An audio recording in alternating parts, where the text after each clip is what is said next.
Assalamualaikum warahmatullahi wabarakatuh. Alhamdulillah, wassalatu wassalamu ala rasulillah wa ala alihi wa sahbihi wa man wala wa ba'du. Saudara-saudariku, berjumpa kembali dalam program khusus untuk tanya jawab seputar pembahasan keutamaan 10 hari pertama di bulan Dzulhijjah dan ibadah-ibadah terkait dengannya. Hari ini kita berjumpa di hari Jumat, hari spesial Sayyidul Ayyam, bertepatan dengan 3 Dzulhijjah. Untuk itu perkenankan kami membuka program kita ini dengan saling mengingatkan untuk bisa memaksimalkan amalan khususnya di hari ini.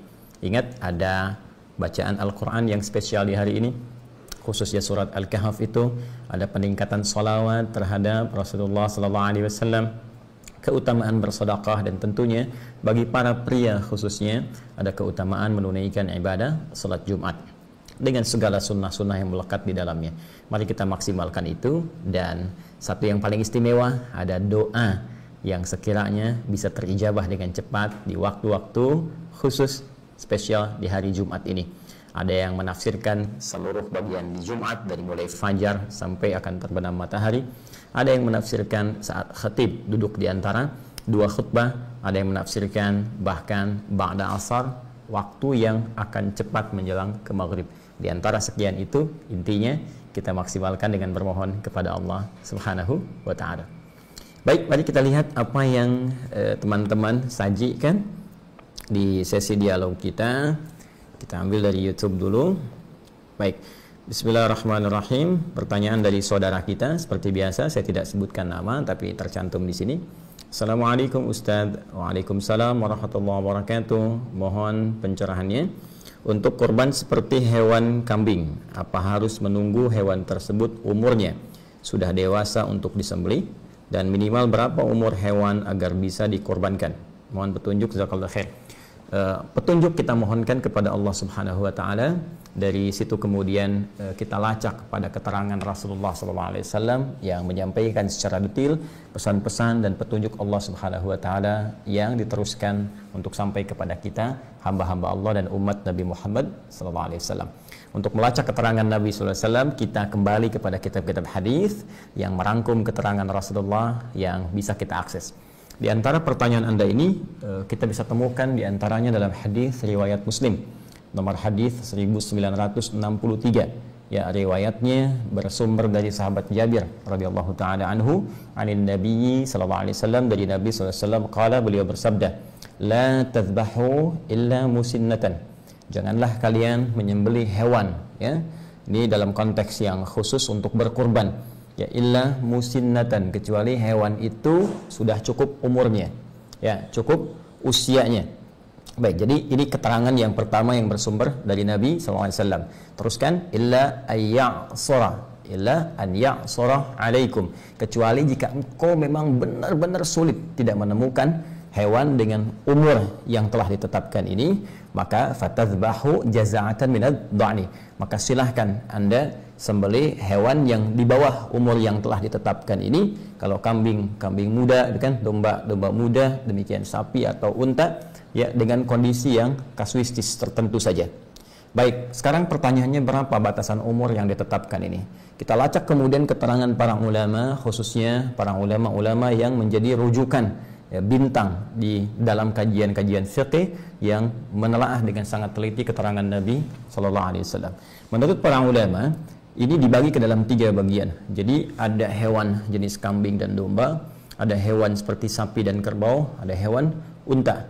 Ya, terkait dengan kambing ini kita bisa lacak keterangan para ulama. Mereka membatasi usia kambing, domba dan sejenisnya, yaitu sudah masuk 1 tahun, ya, mau ke tahun kedua.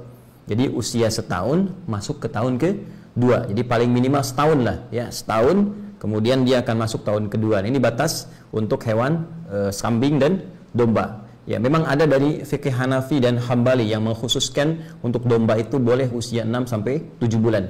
Tapi umumnya yang disepakati, ya, mengambil batas paling amannya usia setahun masuk tahun kedua. Kemudian untuk hewan sapi, kerbau, itu di usia 2 tahun masuk tahun ketiga. Ya, ada yang mengambil bulatnya aja usia 3 tahun gitu, ya. Namun batas minimalnya, karena tadi Anda tanyakan minimal, bisa dikatakan tahun kedua masuk tahun ketiga. Ya, kalau ingin yang ambil jalur aman, boleh kemudian yang usia 3 tahun. Tapi kalau sulit menemukan yang itu, maka diambil jalur minimal usia 2 tahun masuk ke 3. Sedangkan untuk hewan unta, nah ini mungkin di kita, khususnya di wilayah Indonesia sekitarannya atau tropis pada umumnya, tidak biasa berkorban unta, mungkin ini kebanyakan di Timur Tengah, atau hewan-hewan yang kemudian bisa tumbuh berkembang di iklim yang serupa dengan itu, maka batasan unta disepakati 5 tahun. Ya, jadi kalau kita ambil 1 masuk tahun kedua, 2 masuk tahun ketiga, kemudian yang terakhir unta 5 tahun. Ingat ya, kambing ya usia setahun masuk tahun ke-2, kerbau atau sapi usia 2 tahun masuk tahun ke-3, atau kalau mau ambil bulat 3 tahun. Kemudian unta usia 5 tahun. Nah, dari kondisi ini kalau sudah ditemukan tidak cukup sampai ke umur, cek lagi kondisi fisik. Ya, karena nanti ada hadis Nabi sallallahu alaihi wasallam yang disampaikan dari Al-Bara bin Azib. Ya, ini juga diriwayatkan oleh Imam Abu Daud, sangat spesifik menunjuk pada hewan-hewan yang dibenarkan untuk ditunaikan ibadah kurban. Ya, apa diantara hewan-hewan itu? Ada 4 kategori, arbaun. Ya, arbaun la yajuzu fihi al-adahi. Ya, kata Nabi SAW, ada 4 kondisi yang tidak diperkenankan. 4 kondisi ini, hewan yang memiliki 4 kondisi ini untuk dijadikan hewan kurban. Ya, apa saja? Pertama, al-aura, bayyinun auruha. Pertama, al-aura. Mohon maaf sekali, hewan yang matanya buta, ya, picak gitu kan. Nah, ini kalau nampak benar butanya, nampak benar kelihatannya, nah itu haram hukumnya untuk dijadikan bagian dari hewan kurban, cacat yang permanen sifatnya. Ya, kemudian yang kedua, al-maridah, bayyinun maraduha. Hewan yang sakit, kelihatan benar sakit. Ya, dengan segala jenis penyakit yang kiranya bahkan ketika disembelih bisa membahayakan ya bagi orang yang mengonsumsinya. Ya, kita bisa lihat kadang-kadang, mohon maaf ya, ketika dicek oleh bagian dinas kesehatan misalnya untuk hewan, ternyata ada bagian hewan kurban yang mohon maaf sekali tumbuh belatung ya, ketika dibuka itu kemudian dicek ternyata sakit, ada yang flu hewan dan sebagainya. Kemudian juga yang ketiga adalah pincang ya, yang jelas kepincangannya. Jadi karena kondisi tertentu cacat permanen di salah satu kakinya misalnya, ini nggak boleh juga. Ya. Kemudian yang keempat, ini yang tidak kalah penting, kurus, ya terlampau kurus. Jadi hewan yang la tanqa, al-kasir alladzi la tanqa, hewan yang terlampau kurus yang nggak ada dagingnya. Ya, hati-hati, ini sangat sensitif sekali masalah ini, karena kurban pertama yang diperintahkan oleh Allah kepada 2 anak Nabi Adam alaihi assalam, ya, itu terkait dengan spesifikasi yang dimaksudkan. Nanti ada di Quran surah ke-5 ya, Al-Maidah ayat ke-27. Watsdu alaihim naba abnai Adam bil haqq ya idh qarraba qurbanan fatuqabbala min ahadihima wa lam yutaqabbal min al-akhar. Watsdu alaihim naba abnai Adam bil haqq. Ya Muhammad sallallahu alaihi wasallam, coba bacakan, pahamkan, ya sampaikan kepada umatmu supaya mereka memahami, mengerti tentang kaidah kurban yang pertama kali diperintahkan pada 2 anak Adam alaihissalam. Kisahkan kisah kedua anak ini dengan kisah yang sesungguhnya, sebenar-benarnya. Ya, kenapa ada kalimat bil haqq itu ya? Karena memang banyak versi Israiliyat yang menceritakan kisah pengorbanan ini dengan kisah-kisah yang terlampau jauh dari kebenaran. Karena itu diminta Rasulullah SAW untuk meluruskan kembali sehingga kisahnya bisa benar. Di antara yang paling penting pada kisah ini adalah idh-qarraba qurbana, ketika keduanya diperintahkan oleh Allah untuk menghadirkan kurban demi menyampaikan hasil putusan ya dari keinginan keduanya untuk bisa menikahi salah satu pasangan yang diperselisihkan.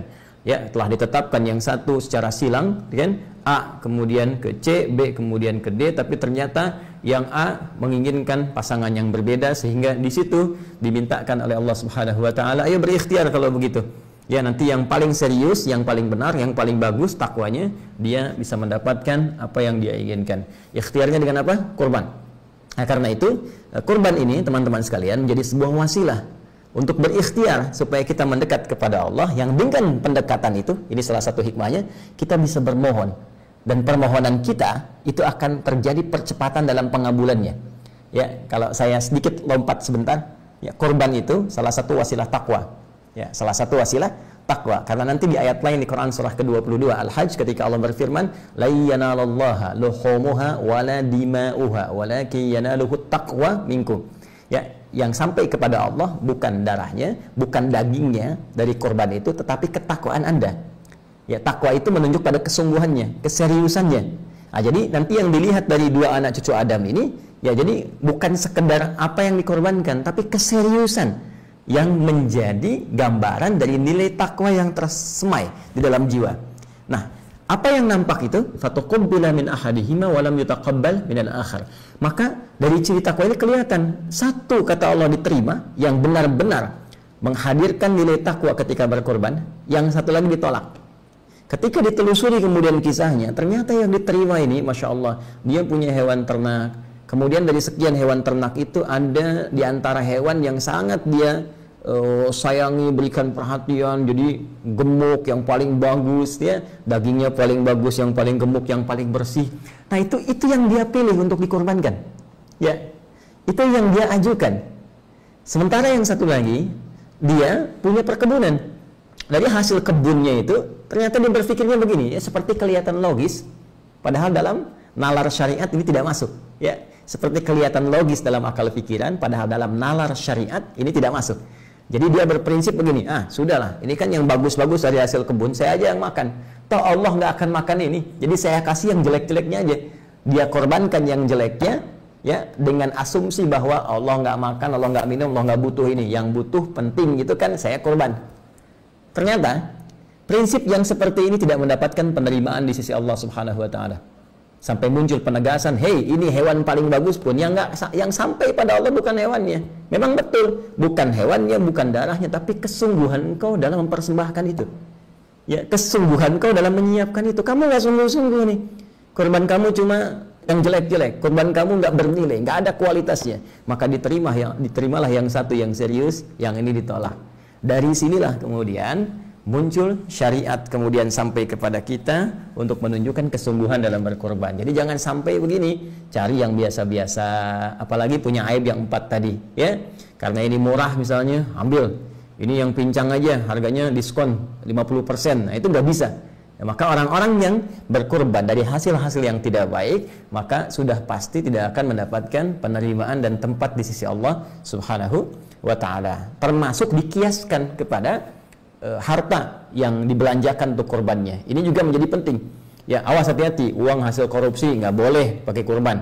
Ya, uang hasil rampokan, uang hasil pencurian, hasil riba, hati-hati. Ya, nah, jadi ambil yang paling halal yang bisa Anda persembahkan untuk korban itu. Itu yang akan dilihat oleh Allah Subhanahu wa ta'ala. Jika itu terjadi, nabung, Masya Allah, ya. Bahkan ada yang mencoba berpindah dari kegiatan yang nggak bagus kepada yang bagus. Ya, misal biasa merokok, mohon maaf ya, tiba-tiba dia pengen beralih, uang itu dia tabung tuh, tabung terus beli hewan kurban. Wah, itu luar biasa tuh. Ya, itu luar biasa. Nah, apalagi dari Anda nabung yang paling halal, paling baik, ya, alih-alih beli dunia, Anda belikan hewan kurban. Kemudian di situ ketika disembelih, Anda berdoa. Masih ingat tadi? Yang dilihat takwanya, ketika takwa itu muncul, perhatikan Quran surah kelima Al-Maidah ayat 35. Ya ayyuhalladzina amanu ittaqullah wabtaghu ilaihil wasilah. Hei orang-orang beriman, tingkatkan takwamu kepada Allah dan jadikan peningkatan takwa itu sebagai wasilah untuk mencari apa-apa yang engkau ingin harapkan. Jadi ketika itu sudah selesai kurban, langsung berdoa. Minta sama Allah. Barangkali dari sekian hal yang belum Anda dapatkan itu, inilah momentumnya untuk mempercepat pengabulan doa yang Anda lama telah ingin sampaikan. Nah, jadi itu dari segi umur, kemudian dari segi fisik. Dan untuk fisik saya sempurnakan dulu. Jadi ada yang dibenarkan, boleh. Itu yang sempurna, hilang dari cacat, bagus, dan sejenisnya. Dan yang kedua yang makruh. Ya, ada yang hewan-hewan yang dimakruhkan seperti cacat-cacat ringan. Di tanduknya misalnya ada goresan, kan? Misal ada kakinya lecet yang bukan permanen tapi terlihat misalnya ada cacat, ya, walaupun sedikit itu makruh. Sementara yang haram tadi yang 4, yang jelas butanya, jelas sakitnya, kemudian jelas pincangnya, permanen, kemudian kurus, tidak berdaging. Nah, untuk itu sekarang persoalannya anggarannya ada berapa? Bikin kalau ingin berkurban, dari anggaran yang ada, cari hewan yang paling bagus dengan anggaran itu. Saya punya 2,5 juta Ustaz, baik, berangkat, cari 2,5 juta yang paling bagus, ya di kualifikasi itu. Demikian seterusnya, dan semoga Allah mengabulkan ikhtiar kita, menerima ibadah kita, memaafkan kita, dan menyempurnakan seluruh apa yang kita mohonkan berada dalam nilai-nilai kebaikan. Adi Hidayat, subhanakallahumma wa bihamdika, asyhadu an la ilaha illa anta, astaghfiruka wa atubu ilaik.